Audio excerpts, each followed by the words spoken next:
বানাই এখানে পিওর খাঁটি দুধ, গাভী দুধের দুধ আছে। দুধের সর যেটা হয়, সর দিই, এলাচ দিই, লবঙ্গ, এই আপনার কী বলে ওই হরলিক্স, দুধ পাউডার, মানে অনেক কিছু আছে আর এর সাথে। আমি ওই শুরু থেকেই এই মালাই চা বানাচ্ছি।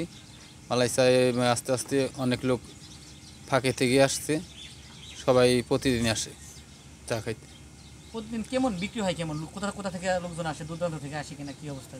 আসে একজন অনেক জায়গাতে আছে, দূর দূরান্ত থেকে বেশি আসে, এলাকার লোক কো, হ্যাঁ, ফাঁকে থেকে আসে বেশি লোক। এখন আস্তে আস্তে বাড়তেছে বেচাকেনা।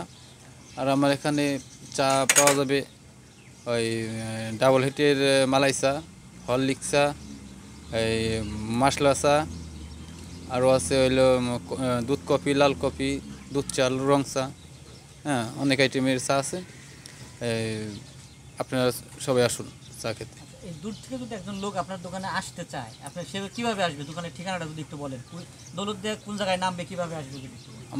আমার দোকান হলো দৌলতদিয়া 7 নং ফেরিঘাট, পদ্মা নদীর সাইডেই আমার দোকান, শাইন স্টোর, 7 নং ফেরিঘাট। এখানে আসলে আমাকে বলবেন।